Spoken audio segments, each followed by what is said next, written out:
Hello friends, हमारे नए video में आप सभी का स्वागत है। आज हम आपको ऐसी कहानी सुनाते हैं। इंदौर एक छोटे से घर के बाहर एक कार खड़ी थी। मोहल्ले के लोग उस घर के अंदर निकलते हुए ताका-झाकी करने की कोशिश कर रहे थे और अंदर एक 29 साल की लड़की साड़ी पहने अपनी पलकें झुकाए बैठी थी और कुछ लोग उसके आसपास उसको घेर के बैठ के आपस में बात कर रहे थे। सामने एक बड़ी उम्र का लड़का बैठा था जो उस लड़की को ही बार बार शोर नजरे से देख रहा था, या फिर शायद उस लड़की के उसको देखने का वेट कर रहा था। लेकिन उस लड़की ने एक बार भी अपनी पलकें नहीं उठाई। कोई उससे कुछ बोलता तो वो बस हाँ में जवाब दे दे देती।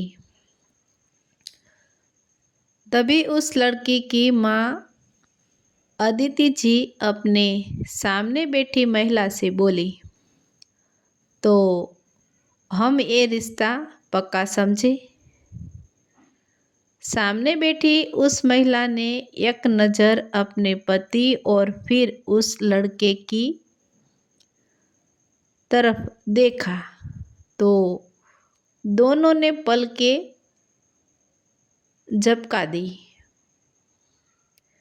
फिर वो महिला सुधा जी अदिति जी से बोली, हमें मंजूर है, एक बार आप अपनी बेटी वैशाली से भी पूछ लीजिए।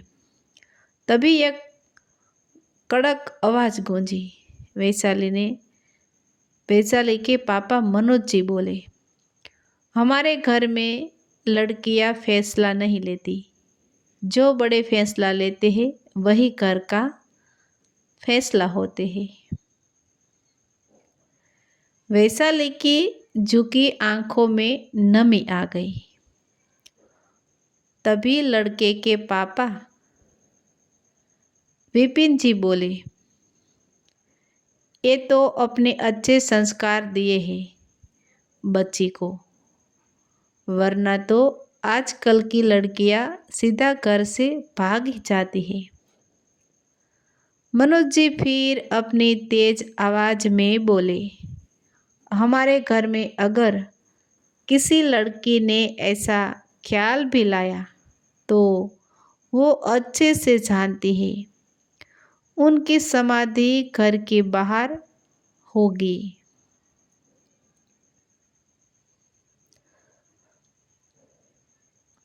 अंदर डोर के पीछे छुप के खड़ी दो लड़कियां डरी सी गई।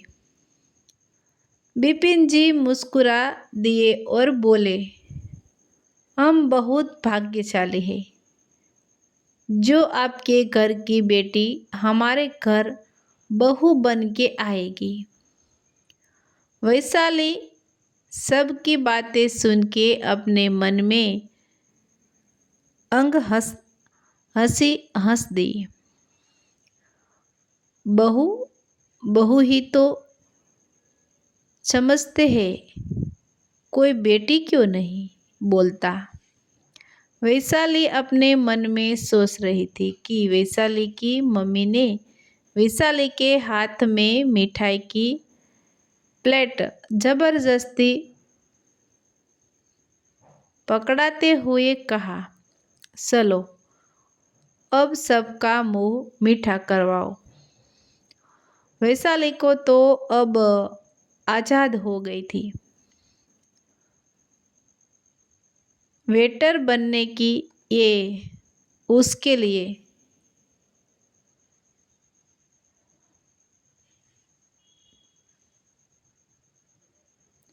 रिश्ता जो आया था और वैशाली भी जानती थी कुछ ही देर में ये लोग भी उसको मना करके चले जाएंगे। लेकिन फिर भी वो सिर नीचे करके उठी और बारी बारी सबके आगे प्लेट करने लगी। अदिति जी ने भी वैशाली की तारीफों के पुल बांधना शुरू कर दिया। बहुत संस्कारी है मेरी बेटी, आपको कभी शिकायत का मौका नहीं देगी। अगर आपको पसंद नहीं होगा तो अपनी सरकारी नौकरी भी छोड़ देगी। आप तो ये समझ के चाहिए यह सुशील बहू अपने घर लेकर जा जाएंगे यहाँ से। वैशाली फिर मन में हंस पड़ी और बोली, सरकारी नौकरी की ही तो वजह से इतने रिश्ते आते हैं, वरना तो मेरे ही घर वाले फांसी दे देते मुझे। और बहू क्यों, सीधा नौकरानी बोला ना। वैशाली मिठाई की प्लेट लेकर लड़के के पास तक आ गई थी कि लड़के ने मिठाई उठाते हुए वैशाली के हाथ को छू लिया। वैशाली ने तुरंत नजरें उठा के उस लड़के को देखा तो उसकी आंखों में एक बार फिर नमी तरह गई। वो 45 साल का कोई आदमी था। उस आदमी ने वैशाली को देख के आंख मार दी और अपना विजिटिंग कार्ड वैशाली के हाथ में पकड़ा दिया और कॉल करने का इशारा किया। वैशाली ने अपनी नज़रें झुका दी, फिर शांति से आके अपनी माँ के पीछे खड़ी हो गई तो लड़के वाले खड़े हो गए और लड़के की माँ सुधा जी हाथ जोड़ते हुए बोली, तो बहन जी अब हमको इजाज़त दीजिए, हमको आपकी बेटी बहुत पसंद आई। बस घर जाते पंडित जी से सीधा शादी का मुहूर्त निकालवा के आपको 1-2 घंटे में कॉल करके बता देते हैं। सभी के फेस पर मुस्कुराहट आ गई और अदिति जी ने लड़के वालों को विदा कर दिया। तो फ्रेंड्स, हमारा नया वीडियो देखने के लिए लाइक, शेयर और सब्सक्राइब कीजिए।